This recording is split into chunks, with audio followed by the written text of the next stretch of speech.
আমাদের পার্থক্য কি হচ্ছে, আমি যখন এই আমার ছেলেটিকে একটা জেই মেন করাচ্ছি, তখন যখন আমি করি, ও বলে স্যার আপনি কিন্তু থিওরিতে বেস্ট, বাট প্র্যাকটিক্যালি আমি, ওর সঙ্গে আমার সমানে সমান। তো কিরকম, আমি বলছি প্র্যাকটিক্যালি তুমি না, আমি বয়স হয়ে গেছে বলে আমার হাতের স্পিডটা হচ্ছে না বা মস্তিষ্কের ক্যালকুলেশনটা দ্রুত যাচ্ছে না, তুমি মস্তিষ্কের ক্যালকুলেশন দ্রুত করছো, হাতের স্পিড করছো বলে তুমি অ্যান্সার করছো।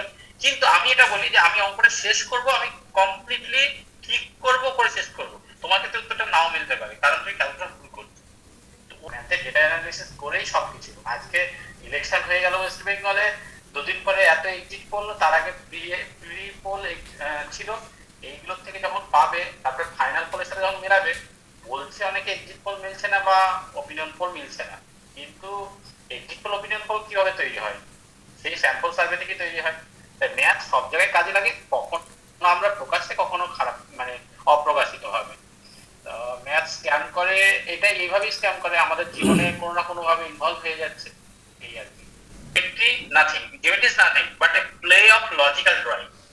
এইটা মাথায় খুব যদি সুন্দর রাখতে একটা হয়, কথা বললি, মানে geometry is nothing but but it's a play of logical drawing. Logical statement, arrangement of logical statement, very, মানে খুব খুব সুন্দর একটা কথা বললি। প্রত্যেকটা সে থিওরি পড়ছে, পড়ার পরে সে প্রবলেম সলভ করছে, প্রচুর রিসোর্স, প্রচুর বই রয়েছে বাজারে, সেগুলো যে দোকান থেকে নিয়ে আসে নিজে সলভ করছে না, যখন পারছে না একদম, তখন সে এই এআই ব্যবহার করছে, এবং এআই ব্যবহার করছে শুধু তা নয়, করে জাস্ট একবার দেখে নিল বা জাস্ট ওর থিঙ্কিংটা শুরুটা দেখে নিল, আর দেখলো না, তারপর সে সলভ করছে। হি ইজ মেরিটোরিয়াস, এই ছেলেগুলি ভালো করেছে। কিন্তু hi, welcome to our channel, not my channel, maths, mister maths ক্যামার। তো প্রথমেই চ্যানেলে আজকে যে আছে আমার সামনে, মামুন রশিদ, আমরা একসাথে মাস্টার ডিগ্রি করেছি, মানে ও 1 বছর আগে ছিল, আমি সিনিয়র ছিলাম, ও জুনিয়র ছিল, তাই তো? একসাথেই করেছি, মানে একটা বছর আমরা একসাথে কাটিয়েছি মাস্টার ডিগ্রিতে, ভীষণ মজা করেছি, অনেক ভালো সময় কাটিয়েছি। আর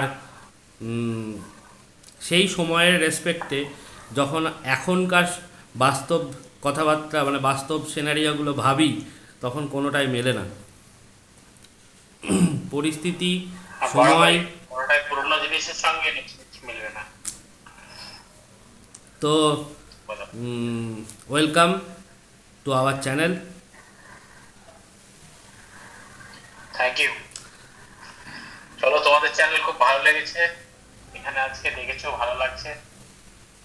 মানে জিনিসটা অ্যাকচুয়ালি কি বলতো, ম্যাথ স্ক্যামার নামটা দেওয়ার প্রথম কারণটাই হচ্ছে, চারিদিকে তো প্রচুর স্ক্যাম চলছে এবং সেই স্ক্যামের একটা পার্ট আমরা। তো সেখান থেকে যদি স্ক্যাম করে মানুষের কিছু ভালো করা যায়, মানে অঙ্কের প্রতি মানুষকে যদি একটু ভালোবাসা জাগানো যায়, যদি সেই ভালোবাসাটা সবারই কাছে পৌঁছে দেওয়া যায়, যদি সেখানে ইন্টারেস্টটা আরও বেশি বাড়ানো যায়, তাহলে হয়তো আরও ভালো একটা সমাজ আমরা গড়তে পারবো, অনেক ভালো স্টুডেন্টস আমরা পাবো। সেইখান থেকেই ইচ্ছেটা, আর এই জার্নিতে একা হবে না, সেই জন্য সবাইকে জ্বালাচ্ছি। আচ্ছা, সত্যি কথা বলতে গেলে ম্যাথ স্ক্যাম করে, ম্যাথ থেকে ম্যাথ স্ক্যামিং শেখায়, এবং ম্যাথ যদি ভালোবাসে তাহলে স্ক্যামিং অটোমেটিক্যালি হবে। স্ক্যামিং একরকম ভাবে নয়, আমি স্ক্যামিং ভালো কাজে হতে পারে, খারাপ কাজে হতে পারে, অসৎ মেয়েটাও হতে পারে, আবার রামানুজনও হতে পারে, এটা মাথায় রাখতে হবে। যখন আমি স্টক মার্কেটের ব্যাপারে যাব, তখনও আমার ম্যাথ কাজে লাগে, স্ট্যাটিস্টিক্স এর দিক থেকে অনেক কিছু আগে থেকে ভাবতে হবে, কোনটা কি লাগে না লাগে, যেমন প্রবলেটিতে, এমনি বর্তমান জীবনে প্রত্যেকটা মোমেন্টে বাঁচার জন্য, ইভেন ইকোনমিক্সের অমর্ত্য সেনের কথা যদি ভাবো, সেও আমাদের জন্য যেগুলো ভাবছে সেগুলো ম্যাথমেটিক্স মানে স্যাম্পল সার্ভে করে নিশ্চয়ই কোনো রেজাল্ট তিনি বার করছেন।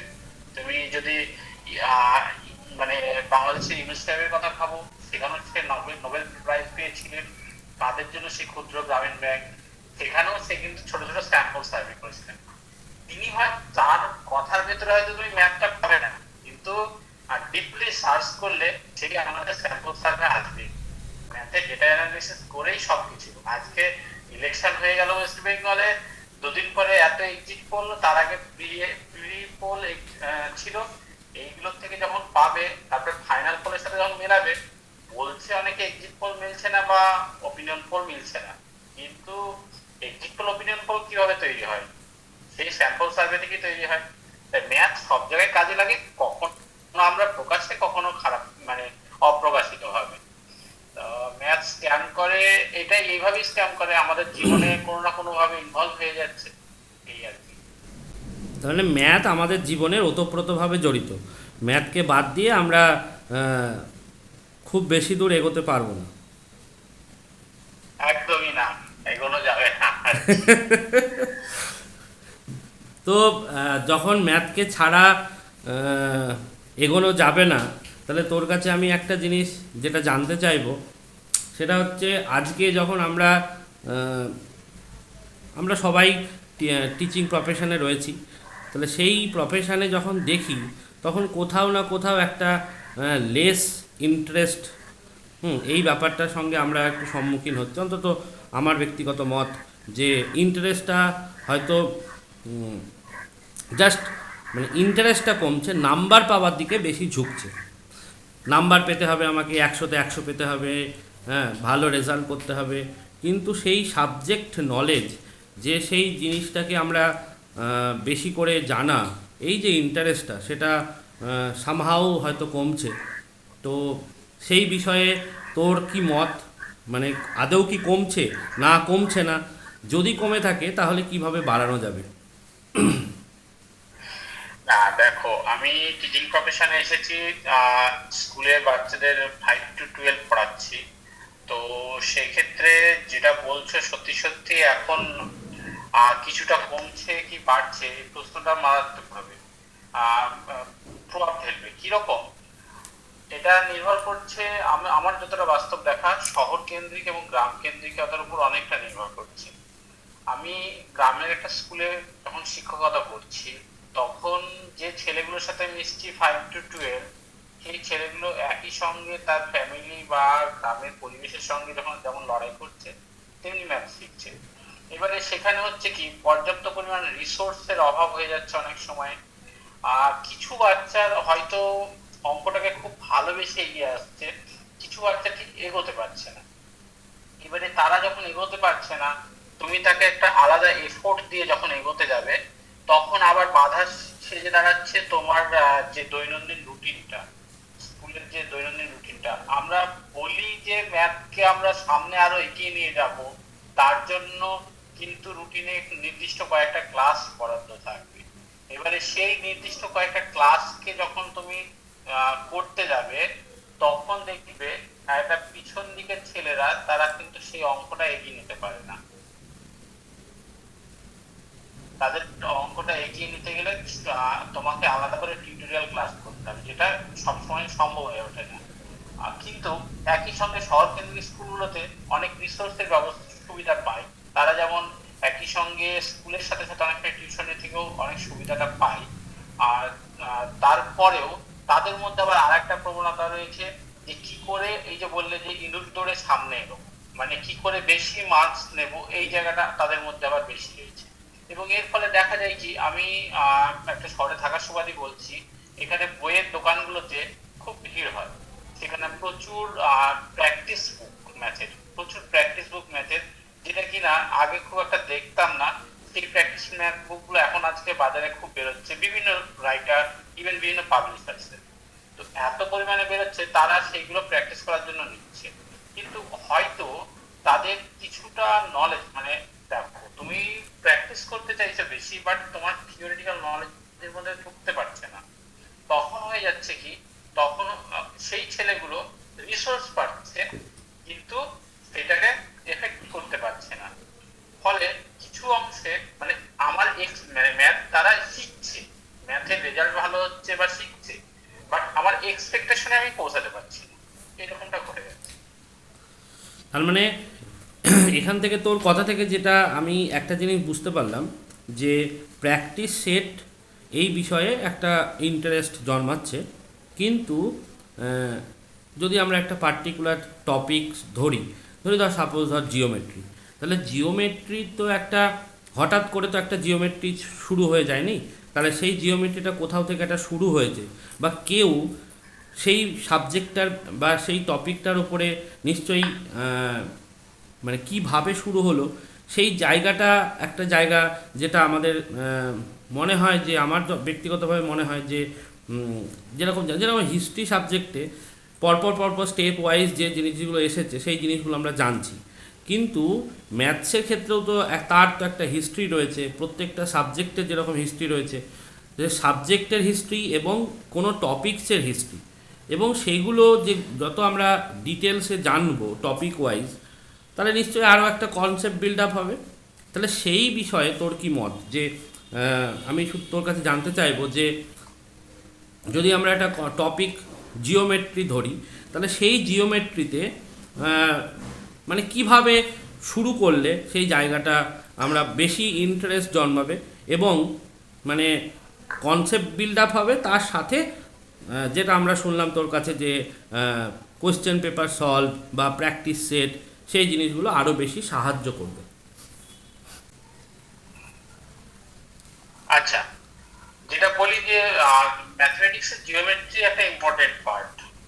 জিওমেট্রিকে আমরা একটা ফ্লো চার্টের মতো শিখবো, ঠিক যেমন করে এর আগে ক্লাস 5-6-এ যেমন করে আমরা ওই বিভিন্ন রেসিপিগুলো যখন ইংলিশে লিখতাম তখন ওই এক একটা স্টেপ বাই স্টেপ করতাম, বা তুমি যদি ফ্লো চার্ট একটা ভাবো সেইভাবে যেমন করতে যে একটার পর একটা স্টেপ যাবো, সেই রকম জিওমেট্রিকে শিখতে হবে।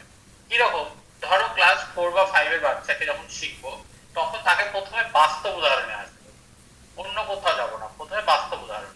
বাস্তব উদাহরণ কিরকম, সেক্ষেত্রে তোমার একটা গোলক, গোলক বললে একটা বাচ্চা বিরক্ত হতে পারে, সে বুঝবে না। তাকে একটা ফুটবলের উদাহরণ দাও, ফুটবলটা কেমন, তার স্টেপ কি হবে, তার কটা তল হবে, এটা তুমি বোঝাও। এরপরে ধরো তুমি তাকে আয়তক্ষেত্র বলবে, সে বুঝবে না, আয়তক্ষেত্র কি বললে তার কাছে গন্ডগোল হবে। তাকে ওই ব্ল্যাক বোর্ডটাই দেখাও, যে ব্ল্যাক বোর্ডটা আয়তকার টাইপের। আর যদি ব্ল্যাকবোর্ডটা স্কোয়ার টাইপের হয় সেটা আলাদা ক্ষেত্র, কিন্তু বেশিরভাগ ব্ল্যাকবোর্ড আমাদের রেক্টাঙ্গেল টাইপের, মানে আয়তক্ষেত্র। আয়তক্ষেত্র ওখানে বোঝাও, ওর দৈর্ঘ্য প্রস্থ বোঝাও। প্রয়োজনে একটা পুরো ব্ল্যাকবোর্ডকে যখন ওই ক্ষেত্রফল বোঝাবে তখন ওখানে শেপ গুলো তৈরি করো স্টেপ বাই স্টেপ, ওখানেই ক্ষেত্রফলটা ওকে বোঝাও, দেখো ক্লিয়ার হয়ে যাবে। ও তখন ওটা দিয়ে বুঝতে শিখবে, ওটা দিয়ে ও জমির মাপে চলে যাবে, ইত্যাদি চলে যাবে। আমি ওই দিকটাই যাচ্ছি না, আমি জ্যামিতি মেনে আসি। এরপরে ধরো যখন 7-8-এ, তখনও প্রথম শিখে সর্বসমতা। আমাদের জ্যামিতির অন্যতম গুরুত্বপূর্ণ সর্বসমতা। এই সর্বসমতা শেখার আগে ওকে শেখাও চলন, ঘূর্ণন, প্রতিসম যেগুলো রয়েছে সেইগুলো শেখাও। একদম বাস্তব উদাহরণ দিই, ওকে কিন্তু ডাইরেক্টলি পয়েন্ট বললে হবে না, ওকে তুমি ওই ফ্যানের ঘূর্ণন শেখাও, কিংবা তুমি কোনো একটা জিনিসকে একটা জায়গা থেকে আরেকটা জায়গায় শিফট করলে ঠিক কিভাবে পরিবর্তন হচ্ছে সেটা শেখাও, step by step. That's okay. এই একদম মানে আমি বলতে চাইছি বাস্তব উদাহরণ দিয়ে ওকে নিয়ে আসতে হবে আমাকে পড়ার মধ্যে, তবে সে জ্যামিতিতে প্রথমে ঢুকতে পারবে। একদম একদম। এবারে এই জ্যামিতি করতে গিয়ে আমাদের প্রবলেমটা এখানে হয় না, প্রবলেমটা সোজা গিয়ে হয় ক্লাস 8-এর উপপাদ্য করতে গিয়ে, অথবা 8 বা 9-এর একটা বোর্ড বেসিস আলাদা হয়। বেশিরভাগ ক্ষেত্রে ক্লাস 8-এর বোর্ড থেকে আমাদের উপপাদ্যগুলো শুরু, আর মেইনলি আমরা ক্লাসে ইম্পর্টেন্স দিই ক্লাস 9 থেকে উপপাদ্যগুলোকে। তো এই উপপাদ্যগুলোতে তখন ওদের সেই প্রবলেমগুলো শুরু হয়। তখন কি করতে হবে, তখন সেই বাচ্চাগুলোকে প্রথমে মানে আমাদের এই আয়তকার, বর্গাকার বা রম্বস যাই বলি না কেন যেগুলো বলছি, এগুলোর কিন্তু বইগুলোতে এনসিইআরটি বইগুলো বা কিছু যদি ভালো করে দেখো খুব সুন্দরভাবে ব্যাখ্যা করা আছে। একজন টিচার যদি সেগুলো আগে থেকে রেডি করে নেয় তাহলে তাকে আগে সংজ্ঞা না, মানে আমাকে ওই ডিসকভারি মেথড, মানে আবিষ্কার পদ্ধতি যেটা বলে বিএড তোমার, মানে আমাকে আগে ছেলের মধ্যে ঢোকাতে হবে যে এই জিনিসটাকে আয়তক্ষেত্র বলতে পারবো, সেই জায়গাটা নিয়ে এসে তবে তাকে আয়তক্ষেত্র চেনাতে হবে, তবেই সবচেয়ে ভালো হবে। তার ওগুলো শেখাবো, তাই নিয়ে এসে এইগুলো শেখাতে হবে। কিরকম মানে কিরকম, মানে তাদেরকে মাথায় রাখতে হবে যে প্রত্যেকটা উপপাদ্য যখন করবো উপপাদ্যগুলো যেন তারা যেন মুখস্থ না করে, মুখস্থ করার থেকে তাকে যেন সেই উপপাদ্যটা বুঝে করে। তার জন্য কি করতে হবে, প্রত্যেকটা উপপাদ্য দেখবে স্টেপ বাই স্টেপ লজিক থাকে,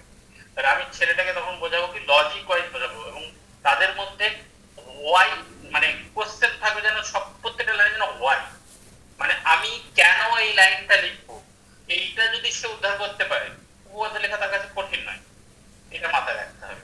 একজন শিক্ষক যদি আরো করবে কি জ্যামিতি করতে গিয়ে আমরা দেখি অনেক সময় করে কি বোর্ডে ডাইরেক্টলি গিয়ে ক্লাসে গিয়ে উপপাদ্যটা অনেকে লিখে দিয়ে চলে আসে, ছেলেরা জাপারলি করে, নট, দ্যাটস নট গুড।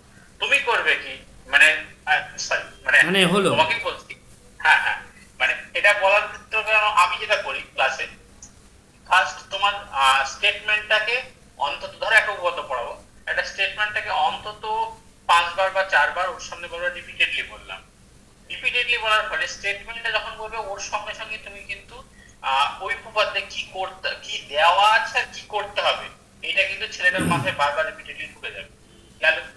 এরপরে যখন তুমি প্রমাণটা করব, তখন ওই পরপর প্রত্যেকটা লাইন আমি আগে করব না, এটা হচ্ছে বল এবার কি করা যেতে পারে, কতটা হয়ে যেতে পারে, এমন নয় ওই যেমন অঙ্কন আছে মানে ছেলেকে অঙ্কন মুছতে জানায়, ওইটাতে আমি ছবিটার দিকে বারবার তাকিয়ে কি কি আসতে পারে, ওর কি কি প্রপার্টি, মানে যদি সর্বসমতা যায় তাহলে কোনটা কোনটা বাকি আছে, কোনটা একটা লাইন টানলে দুটো ত্রিভুজ তৈরি করে সর্বসম করতে পারবো কি পারবো না, বা ওকে আমি যে স্টেপে যেতে চাইছি সেটা যেতে পারবো কি পারবো না, বা ওই বৃত্তের উপপাদ্যগুলো যেটা ক্লাস 10-এ রয়েছে সেগুলো আমি করতে পারবো কিনা, আমাকে কিন্তু সেটা অবজার্ভ করাতে হবে সেই স্টুডেন্টকে দিয়ে।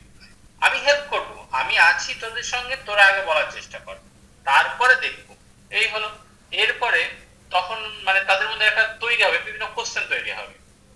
যদি বলি এই যেমন আমি করলাম কি, আমি যদি ফট করে একটা শর্ট মানে কোনো একটা উপপাদ্য প্রমাণের সর্বসমতা করে দিলাম, রাইট অ্যাঙ্গেল ট্রায়াঙ্গেলের দিয়ে প্রপার্টিটা ইউজ করে দিলাম, ছেলেরা বুঝলো কি রাইট অ্যাঙ্গেল ট্রায়াঙ্গেল হলে আমাকে এরকম করতে হয়, ন সেভাবে বললে হবে না, তাকে বলতে হবে দেখো দুটো ত্রিভুজই সর্বসম তুমি দেখতে পাচ্ছ সেটা আলাদা কথা, কিন্তু এটা প্রমাণ করতে হবে। প্রমাণ করতে গেলে রাইট অ্যাঙ্গেলের ক্ষেত্রে আমার অন্তত এই দুটো ক্ষেত্র লাগে, সেটা হলো যে কোনো একটা লাইন আর হাইপোটেনিউস। এইখানটায় তোকে একটু ইন্টারাপ্ট করব। এই যখন এই জিওমেট্রিগুলো পড়ানো হয় তখন একটা ভালো ভালো মানে খুব সুন্দর একটা ট্রায়াঙ্গেলের নাম বললি, সেটা হচ্ছে রাইট অ্যাঙ্গেল ট্রায়াঙ্গেল। এই যে রাইট অ্যাঙ্গেল ট্রায়াঙ্গেলের ক্ষেত্রে তো সাইডগুলোর বিশেষ বিশেষ নাম রয়েছে, তাহলে সেই বিশেষ বিশেষ নামগুলো কোনটা হয় এক্ষেত্রে বলতে গেলে সবাই হাইপোটেনিয়াস নামক মানে অতিভুজ নামক শব্দটার সঙ্গে পরিচিত, কিন্তু সেই অতিভুজটা কোথায় থাকে এবং সবথেকে গুরুত্বপূর্ণ পয়েন্ট যেটা কোনটাকে ভূমি ধরবো এবং কোনটাকে লম্ব ধরবো, এই প্রশ্নটা সবথেকে বেশি ক্লাসে পাওয়া যায় যে স্যার আমরা ভূমি কোনটাকে ধরবো কোনটাকে লম্ব ধরবো। তো সেই ব্যাপারে তোর কি মানে অবজারভেশন? আচ্ছা, এটা আমি জাস্ট বলছি, যেটা বলে শেষ করে দিই তোমার, তারপরে এই প্রশ্নটা আলাদা প্রশ্ন আমি বলে দিচ্ছি অসুবিধা নেই। তো যেখানে ছিলাম সেটাই বলে দিই আগে। তুমি জিওমেট্রি যখন শেখাচ্ছিলে তখন কিন্তু ছেলেদের মাথায় এগুলো মাথায় রেখে দিতে হবে, geometry is nothing but A play of logical drawing. এইটা মাথায় খুব সুন্দর একটা কথা বললি, মানে geometry is nothing but it's a play of logical drawing, logical statement, arrangement of logical statement, very খুব খুব সুন্দর একটা কথা বললি। প্রত্যেকটা জিওমেট্রি তুমি এতো আমি উপপাদ্য যাচ্ছিলাম এতক্ষণ আলোচনায়, যদি তুমি কনস্ট্রাকশন দেখো আই মিন সম্পাদ্যগুলো দেখো, তখন কিন্তু তুমি এঁকে দিলে হবে না, তুমি এঁকে দিলে ও শিখবে না, ওকে শেখাতে হবে। আমি ধরো সমদ্বিখণ্ডক আঁকবো, মানে কি করবি, এই বাহুটাকে সরলরেখাটাকে আমি দুভাগ করবো, দুভাগ করতে গেলে কি কি করা যেতে পারে, আমি যদি এক দিকটা টেনে দিলাম আর এক দিকটা কি করবে, আর এক দিকটা তাহলে ওটা সেটা, মানে ওকে স্টেপ বাই স্টেপ করে, এবং কেন করছি সে লজিকটা সঙ্গে সঙ্গে বলে দেবো। আমাদের অনেক শিক্ষক মশাই আছে দেখেছি এরকম যে জাস্ট কনস্ট্রাকশনটা এঁকে দিল, ওই বারবার কাটা ঘোরানোটা আমরা শিখে গেলাম হয়ে গেলাম, সেটা নয়। ওখানে কিন্তু তাকে পড়তে হবে যে কেন আমি কাটাটা ঘোরাচ্ছি, এই লজিক্যাল ড্রয়িং এর ব্যাপারটা মাথায় রাখলে সে পেরে যাবে। আর কি বলো দেখি, এখন আর একটা জিনিস কাজ করতে পারা যায়, যে এখন আধুনিক প্রযুক্তি, তুমি জিওজেব্রার ব্যবহার করতে পারো। জিওজেব্রাতে খুব সুন্দরভাবে কনস্ট্রাকশন গুলো দেখানো যায় বাচ্চাদেরকে। আমি ইভেন যদি জিওজেব্রা অনেক সময় কি বলো দেখি, মানে আমাদের টিচাররা সবাই অ্যাপ্লাই করতে পারে না, ইভেন আমি খুব একটা ভালো পারি না, তো আমি সেক্ষেত্রে ওই পাওয়ার পয়েন্ট প্রেজেন্টেশন তৈরি করে রেখেছি। দেখবে তুমি বোর্ডে যেটা বারবার আঁকছো সেটা ছেলে মেয়েদের মনে বারবার আঁকা সম্ভব নয়, একবার আর কি বলতে হচ্ছে, ওইটা তুমি বারবার রিপিটেডলি ওই দাগটা যদি দেখাও না, ও মাথায় গেঁথে যাবে, অটোমেটিক্যালি হয়ে যাবে। আচ্ছা, এবার আসি তোমার সেই প্রশ্নটা, ভালো প্রশ্ন করেছিলেন। ছেলে মেয়েদের যেটা অসুবিধা হয় সমকোণী ত্রিভুজের বাহু নিয়ে। ফার্স্ট অফ অল অতিভুজ মিন্স দ্য ম্যাক্সিমাম সাইড, কোনো অন্য কিছু চিন্তা করতে হবে না। অতিভুজে এটা বুঝে নাও যে বাচ্চাদের ওখানে হবে ম্যাক্সিমাম সাইজটা হবে অতিভুজ, যেটা সবচেয়ে বড় বাহু সেটা এবারে এখানে করবে কি, যে লম্ব আর ভূমি এই দুটোকে আমি কোনটাকে কি ধরবো, এটা আমাদের প্রশ্ন ছিল। এই লম্ব আর ভূমি যখন ধরবো তখন এক্স্যাক্টলি বলতে গেলে কোনোটাকে পার্টিকুলার লম্ব বা ভূমি তুমি আলাদা করার প্রয়োজন নেই। তুমি একটাকে লম্ব ধরলে আর একটাকে ভূমি, এটা সাধারণভাবে আপ টু ক্লাস 9 পর্যন্ত আমি বলছি। কিন্তু যখন একটা ক্লাস 10 ত্রিগোনোমেট্রি শিখে যাবে তখন এই লম্ব ভূমি ধারণাটা ক্লিয়ার আসবে। কেন আসবে? আর তুমি যদি মানে আমাকে পারমিট করো তাহলে আমি তোমাকে স্ক্রিন শেয়ার করব। হ্যাঁ হ্যাঁ, একদম একদম একদম একদম, সেটা খুব ভালো হবে। জাস্ট আমি একটু দেখাচ্ছি তোমাকে তাহলে। আচ্ছা, এখানে দেখো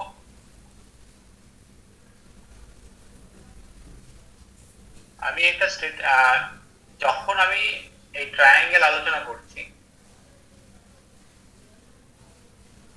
এক্ষেত্রে সব সময় এটা আমার হবে কি হাইপোটেনিয়াস।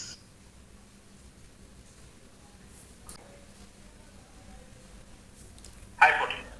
এখন প্রশ্ন হলো এইটা লম্ব না এইটা ভূমি। ওকে, কোনটা বেস আর কোনটা হাইট এটা দেখতে হবে। তোমার যে কোনো একটিকে তুমি ধরতে পারো, বাট যখন তুমি ক্লাস 10 এর ট্রিগোনোমেট্রি শিখলে তখন তুমি করবে কি, এই অ্যাঙ্গেলটাকে আমি কি করব, এখানটা আমার ধরো থিটা অ্যাঙ্গেল, যে কোনো একটা অ্যাঙ্গেলের সাপেক্ষে, যে অ্যাঙ্গেলের সাপেক্ষে ধরবো সেইটাকে আমি সবসময় ভূমি বা বেস ধরবো। ওকে, সেইটাকে আমি ভূমি বা বেস ধরবো, আর অপরটাকে আমি এখানে হাইট বা উচ্চতা লম্ব যেটা বলছো সেটা ধরবো। Very good. ওকে, এটা মাথায় রাখতে হবে। মানে এইটা যখন আমি ট্রিগোনোমেট্রি নিয়ে আলোচনা করব তখন যে অ্যাঙ্গেলটা সেই অ্যাঙ্গেলটা আমাকে মাথায় রাখতে হবে। তাহলে অ্যাঙ্গেলের ওপরে আমাদের বেস এবং হাইটটাকে আলাদা করা যায়। আমরা যেটা ভাবি যে যেটা খুশি ধরে নিলেই একটা বেস হলে আর একটা হাইট, কিন্তু বিষয়টা it's depending on the angle. আমরা যেমন অ্যাকচুয়ালি এটা কি, যখন তুমি এরিয়া বের করবে তখন কি হয়, ডেল্টা ইকুয়াল টু হাফ ভূমি ইনটু উচ্চতা, তাই তো? Yes. Half base into height. তাহলে এখানে তুমি কোনটা যেটাই ধরো না কারণ তোমার এরিয়া কিন্তু সেম আসবে। সেম আসবে। বাট এই আলোচনাটা যখন আমি ট্রিগোনোমেট্রিতে নিয়ে চলে যাব, কনভার্ট করব, তখন কিন্তু আমাকে হাইট বেস ক্লিয়ার বলতে হবে, না হলে তোমার ওই যে সাইড রেশিও গুলো সেগুলো কিন্তু মেলাতে পারবে না। এটা মাথায় রাখতে হবে। থ্যাংক ইউ এত সুন্দর করে তোর এই আইডিয়াটা শেয়ার করার জন্য। আশা করছি যারা যে সমস্ত স্টুডেন্টস বা দেখছে তারা এই সমস্ত এই বিষয়গুলো একটু নিজেদের মানে কারেকশন করে নেবে বা জেনে নেবে যে এরকমভাবে করা যায়। তো নেক্সট আমি তোর কাছ থেকে যেটা জানতে চাইবো যে তোর তো পড়ানো অনেক অনেক বছর হয়ে গেল। হ্যাঁ, চলছে, অনেক বছর হয়ে গেল।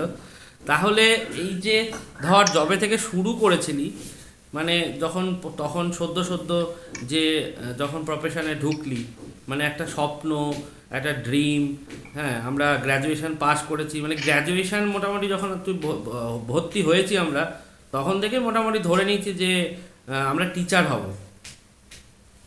হ্যাঁ, কিছুটা ইচ্ছা ছিল, সেই দিক থেকেই ঢুকে গেছি আর। হ্যাঁ, তো তখন পড়াতে গিয়ে যে সমস্ত স্টুডেন্টস তুই ফেস করতিস আর এখন বর্তমানে যে স্টুডেন্ট ফেস করছিস, এবং তাদেরকে এখন তো নতুন নামকরণও হয়ে গেছে, জেন জি, হ্যাঁ আলফা জি, এই সমস্ত বিভিন্ন ধরনের নামগুলো হয়ে গেছে, তাহলে কি কি ডিফারেন্স দেখছিস?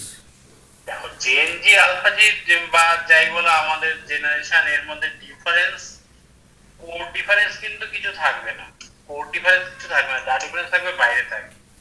ওরা ফার্স্ট হবে, তুমি ফার্স্ট হতে পারবে না, তাই বলে তোমার নলেজ যে কম তা নয়। কিন্তু এবারে প্রসঙ্গ আমি শুরুতে এর আগে একটা প্রশ্ন করেছিলাম, তখন আমি বলেছি, সেখানে দেখো যে আমাদের সময়ে একটা সত্যি কথা, মানে এটা বিটার ট্রুথ হলো ঠিক, যে রিসোর্সের অভাব কম ছিল। রিসোর্সের অভাব কম ছিল। তুমি তোমার পাড়ার দোকান, বইয়ের দোকানটাতে গেলে তখন তুমি ওই পার্টিকুলার কয়েকটা বই পেতে, কোশ্চেন ব্যাংক বলে সেই রায় মার্টিনি পেতে হয়তো, আর যদি অঙ্কের বই যখন পড়েছো 11-12 ওই এক সুরেন্দ্রনাথ এসেনদের বই পড়েছো বা সংখ্যা দুই একটা বই। তো এই রিসোর্সের পার্থক্যটা কিন্তু খুব বেশি। আজকে মানে আমাদের সময়কার একটা কথা ভাবো, তখন একটা ছেলে জয়েন্ট এন্ট্রান্স করতে গেলে তার কাছে যে কটি বই পেয়েছে বা যে কটি কোচিং ইনস্টিটিউট পেয়েছে, তারা কিন্তু রিসোর্সটা ওইভাবে পায়নি। আর সেখানে হয়েছে কি, তুমি এটা এটা ভালোভাবে লক্ষ্য করলে দেখবে 2008 সাল বা 9 সালে জেইই মেনের একটা কোশ্চেন সেট আর 2024-25 সাল জেইই মেনের কোশ্চেন যখন সলভ করি আমরা, তখন কিন্তু একটা বিস্তর ফারাক থাকে। অনেকে বলে যে কোশ্চেন খুব কঠিন হয়েছে, আগের থেকে অনেক দিন দিন কঠিন হচ্ছে, এটা বলে। বাট সেই কোশ্চেনটা আমি তো সেই তখন পড়েছি, তারপরে তুমি মনে করো, তুমি নিজেই মনে করো যে 12 এর জিনিসটা কি তুমি আর রিপিটেডলি পড়ছো না, কিন্তু তুমি সে সলভ করতে বসে সলভ করে ফেলছো। এটা একটা এইটার জায়গা থেকে আমি বলবো যে আমি আমার এক স্টুডেন্টকে পড়াতে গিয়ে তখন এটা ফেস করি, তখন সে জিজ্ঞেস করে, তখন বলি ব্যাপারটা এটাই যে আমি যে মোমেন্টে পড়েছি সেই মোমেন্টে সবচেয়ে বেস্ট থিওরি পার্টটা পড়েছি, এবং যেটুকু আমি কোশ্চেন পেয়েছি সেটুকু আমি সলভ করেছি নিজে। বাট এই মোমেন্টে দেখা যাচ্ছে এই ছেলেগুলো, এই বর্তমান ছেলেরা যারা জেনজি বলছে, তারা কি করছে, তারা তাদের ক্ষেত্রে প্রচুর রিসোর্স ম্যাটেরিয়াল রয়েছে। এই রিসোর্স ম্যাটেরিয়ালের অন্যতম সোর্স কিন্তু বলতে পারো বিভিন্ন রকমের এআই। এত পরিমাণ কোশ্চেন রয়েছে, তুমি আজকে আহ, আমার তোমার কাছে যেটা এআই একটা স্বপ্ন, মানে আমাদের জানার কথা ছিলই না, এখন সবার কাছে একটা চ্যাট জিপিটিতে আজকে প্র্যাকটিসে যাচ্ছি, তার আগে 10টা আমি চ্যাট জিপিটিতে অঙ্ক করে নিলাম, বা আমি জেমিনি ইউজ করলাম, বা আমি জিপিএ ইউজ করলাম, বা পারপ্লেক্স ইউজ করলাম, কিছু একটা করছি, যেটা কিন্তু আমরা কিন্তু তখন অতটা করতাম না, আমরা জানিও না করতাম। তবে এই বিষয়ে আমার একটা বিষয় অ্যাড করার আছে। এখানে একটা আরেকটা বলে দিই হ্যাঁ। তোমাকে, এখানে এখানে একটা ভালো পয়েন্ট রয়েছে। এর ফলে একটা জিনিস দেখা যাচ্ছে, দুই রকম জেনজির মধ্যে দুই রকম দেখা যাচ্ছে। এক মানে আমি নিজেই বলেছি এবং লক্ষ্য করেছি, এক হলো সে থিওরি পড়ছে, পড়ার পরে সে প্রবলেম সলভ করছে, প্রচুর রিসোর্স প্রচুর বই রয়েছে বাজারে, সেগুলো যে দোকান থেকে নিয়ে আসছে নিজে সলভ করছে, না যখন পারছে না একদম, তখন সে এই এআই ব্যবহার করছে, এবং এআই ব্যবহার করছে শুধু তা নয়, করে জাস্ট একবার দেখে নিল বা জাস্ট ওর থিঙ্কিংটা শুরুটা দেখে নিল, আর দেখলো না, তারপর সে সলভ করছে। He is meritorious. এই ছেলেগুলোই ভালো করেছে। কিন্তু কিছু জন আছে, দেখবে যে আমাদের সময় বলতো না, সেই মাস্টার মানে বই দেখে অঙ্ক করবি না, বা ওই এক্স্যাক্টলি এইটাই আমি বলতে চাইছিলাম। আমাদের বেলায় যেটা ছাত্র বন্ধু ছিল, তা এখন হয়ে গেছে চ্যাট জিপিটি। Chat GPT. আমি পরীক্ষায় কোশ্চেন দিচ্ছি বা ক্লাসে একটা হোম টাস্ক দিলাম, ছেলে বললো যে আমার অত সময় নেই স্যার ভাবার, আমি রাত্রে 5 মিনিট কোশ্চেনটা স্ক্যান করলাম, উত্তরগুলো লিখে নিলাম, পরের দিন স্যারকে দিলাম। ভাই তুমি কিছু শেখোনি, জিরো শিখেছো, সেখানে কিছু শেখা নেই। আর আরেকটি ছেলে কিন্তু ওই চ্যাট জিপিটি ব্যবহার করলো, কখন করলো, at least maximum time, maximum effort দেওয়ার পরে, তার ম্যাক্সিমাম এফোর্ট শেষ হওয়ার পরে সে করছে, ফলে সে শিখে যাচ্ছে। এবং এমন হচ্ছে, আমি তাদের এমন অ্যাডভাইসও দিয়েছি, তুমি করো, কখন করবে, তুমি এমনও হতে পারে যে তুমি পেরে গেছো, তারপরেও করতে পারো তুমি চ্যাট জিপিটি করলে কি হবে বলে দেখি, তুমি সেই জিনিসটা তাদের থিঙ্কিং ওদের প্রসেসটা শিখে নেবে, সেটাও শিখবে। এবারে এই জেনজির সঙ্গে আমাদের পার্থক্য কি হচ্ছে, আমি যখন এই আমার যে ছেলেটিকে একটা জেইই মেন করাচ্ছি, তখন যখন আমি করি, ও বলে স্যার আপনি কিন্তু থিওরিতে বেস্ট, বাট প্র্যাকটিক্যালি আমি, ওর সঙ্গে আমার সমানে সমান। তো কিরকম, আমি বলছি প্র্যাকটিক্যালি তুমি না, আমি বয়স হয়ে গেছে বলে আমার হাতের স্পিডটা হচ্ছে না, বা মস্তিষ্কের ক্যালকুলেশনটা দ্রুত যাচ্ছে না। তুমি মস্তিষ্কের ক্যালকুলেশন দ্রুত করছো, হাতের স্পিড করছো বলে তুমি অ্যান্সার এগোচ্ছো। কিন্তু আমি এটা বলি যে আমি অঙ্কটা শেষ করব, আমি কমপ্লিটলি ঠিক করব, করে শেষ করব। তোমার ক্ষেত্রে উত্তরটা নাও মিলতে পারে, কারণ তুমি ক্যালকুলেশন ভুল করছো। তো ওদের ব্যাপারটা হলো স্পিডটা করার সময় অনেক সময় সেই টেকনিক গুলো সবসময় মাথায় রাখছে। ওই যে বললাম, কিছু জন আছে অনেকটা মেন্টালিস্ট, তারা একটা প্ল্যান করে এগোচ্ছে, আর কিছু জন সেই পথে এগোতে পারছে। খুব সুন্দর, মানে এত সুন্দর আনসার যে চ্যাট জিপিটি ইউজ করো, কেউ করতে বারণ করছে না, কিন্তু সেটাকে ওয়েল মেনটেন্ড এবং মানে সেটাকে ইন্টেলেকচুয়ালি ইউজ করতে হবে। মানে তোমাকে আরেকটা উদাহরণ দিতে পারি, ইউটিউবে দেখবে যে ওই কিডস রেস্ট্রিকশন বা কিছু একটা এরকম অপশন থাকে, তো ওইটা ভিডিওতে রেস্ট্রিকশন থাকে। আমার মনে হয় এই চ্যাট জিপিটি বা এআই গুলোতে এইরকম কিছু একটা দেওয়া দরকার, যাতে করে সে শিখতে পারে। এক্স্যাক্টলি। তবে আর একটা ভালো জিনিস বলি, চ্যাট জিপিটি বা এআই, মানে যে কোনো যে এআই গুলো যে সবসময় পারফেক্ট তা নয়, কিন্তু অনেক সময় ভুল করে। হ্যাঁ এই ভুলটা কিন্তু কে ধরতে পারে? ওই যে বললাম দুই ধরনের ছেলে, যে মেরিটোরিয়াস সে ধরতে পারে, কিন্তু এরা ধরতে পারে না। অনেক ভুলও করে, অনেক ভুল রিসোর্সও দেয়, অনেক সময় এগুলো দেখতে হয়। হ্যাঁ, ব্যাপারটা হচ্ছে চ্যাট জিপিটি তো কোনো একটা মানুষই তৈরি করেছে।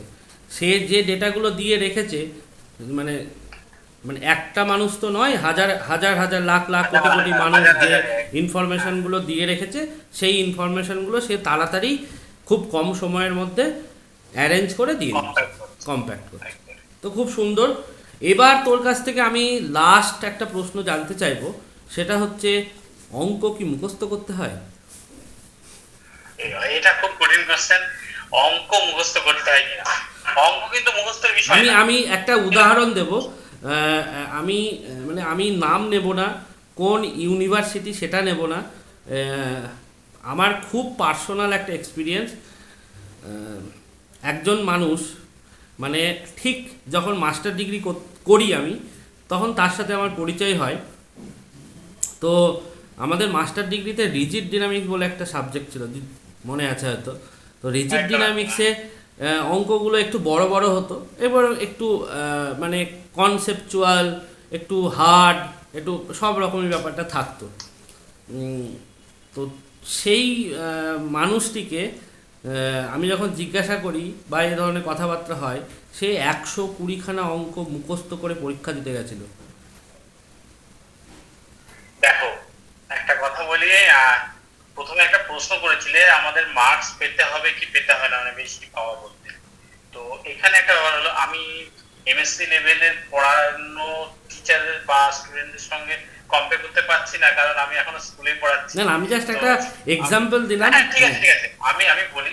তো সেই জায়গা থেকে যাই হোক, আমি ওনার সঙ্গে না বললে আমি ওনার রেসপেক্ট একটা বলে দিচ্ছি আর এই উত্তরটা বলে দিচ্ছি।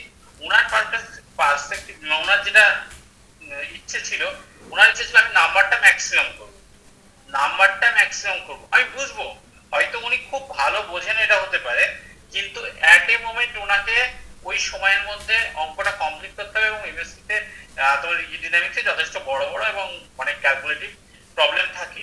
সেক্ষেত্রে তার যদি সেই ক্ষমতাটা তৈরি হয় সেটা আলাদা জিনিস।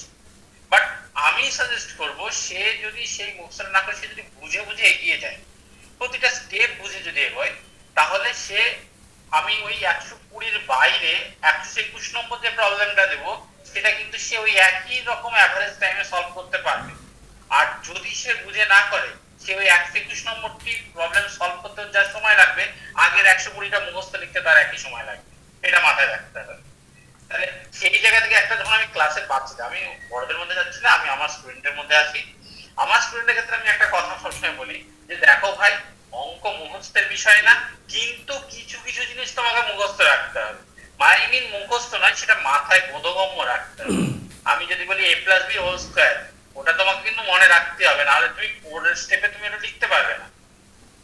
যদি বলি তোমাকে যে জ্যামিতির এইটা করছি, তার জন্য এসএস এর শর্ত লাগে, এসএস এর শর্তটা কি সেটা তোমাকে বুঝতে হবে, এসএস এর শর্তটা কি সেটা বুঝতে হবে। যদি আমি ট্রিগোনোমেট্রি, যখন আমি ক্লাস 11 এর ক্যালকুলাস করাচ্ছি, মানে ইন্টিগ্রেশন করাচ্ছি, তখন আমাকে 11 এর ট্রিগোনোমেট্রির ফর্মুলা মুখস্থ রাখতে হচ্ছে। তার কারণ তার আমি অ্যাপ্লিকেশন করব, আমাকে তাহলে কোনটা মুখস্থ করতে হবে, যেটাকে সূত্র বা মৌলিক জায়গা ধরে আমি কোথাও অ্যাপ্লাই করব, সেই জায়গাটা মুখস্থ করো। বাট তুমি আর একটা কি মুখস্থ করবে, আর একটা হলো প্রসেস, মানে স্টেপ স্টেপ, মানে ইটারেশন মেথডের যে স্টেপ গুলো, মানে প্রত্যেকটা ইটারেশন তো মনে হয় এই অঙ্কটা, এই টাইপের অঙ্ক দেখলাম এটার পর এটা করতে হবে। আমি ক্লাসে যখন অঙ্ক, আমি নিজেই বলছি, আমি মাধ্যমিকে যখন টেস্টে কোশ্চেন করি, বা আমি ইভেন এই ফার্স্ট সেমিস্টারে কোশ্চেন করেছি যখন রিসেন্ট, তো আমি করি কি, আমার ছেলেদের ক্ষেত্রে ওরা বুঝে গেছে যে স্যার যখন কোশ্চেন করবে ওই কোশ্চেনটাই থাকবে, ডিজিট গুলো পাল্টে দেবে। পাটিগণিত ক্ষেত্রে হলে বীজগণিতটা একই টাইপের কিন্তু আলাদা। তুমি লক্ষ্য করবে এখন কিন্তু মাধ্যমিকের কোশ্চেন অনেক ডাইনামিক হতে শুরু করেছে ম্যাথের। দেখ, এবারে কোশ্চেনটা দেখলাম খুব সুন্দর কোশ্চেন হয়েছে। এবছর বা গত বছর বলেছে মাধ্যমিকের অঙ্ক কোশ্চেন কঠিন হয়েছে, তাই বলেছে, অনেকে বলেছে। কোশ্চেন কিন্তু কঠিন হয়নি, একটু দেখলে, তলিয়ে দেখলে দেখবে যে উদাহরণ বা কোথাও না কোথাও পাবে। বা যদি নাও পাও, যে জিনিসটা নতুন দেখবে তার লজিক গুলো কিন্তু তোমাকে শেখানো হচ্ছে। তুমি মাধ্যমিক টেস্ট পেপারে কোশ্চেন দেখবে, দেখবে যে মিশনের, রামকৃষ্ণ মিশনের প্রশ্নগুলো বা কিছু কিছু ভালো স্কুলের প্রশ্নগুলোকে আমরা অনেক কঠিন তাই বলি। কেন কঠিন বলি? কারণ আমার ওই 120টার মধ্যে নেই সেই কোশ্চেনটা। ওটা আছে আমার সেই 121 নম্বরের কোশ্চেন।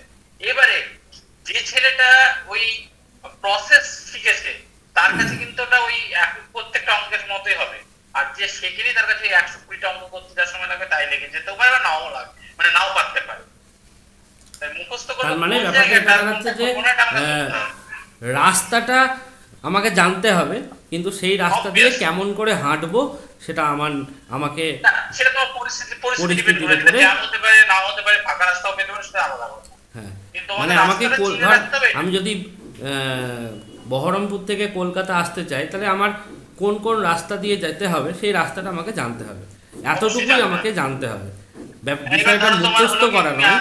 তুমি তুমি ধরো আসছো, তোমার কিছু তুমি বাই রোড আসছো, সাপোজ কৃষ্ণনগরে কোনো একটা অ্যাক্সিডেন্ট বা কিছু হলো, তুমি আর কোনো রাস্তা জানো না, কিন্তু তোমার বন্ধুটি জানে, সে গিয়ে সে ওখান পাশ থেকে দিয়ে বেরিয়ে চলে ট্রেন গেল। ধরে চলে গেল। ইয়েস।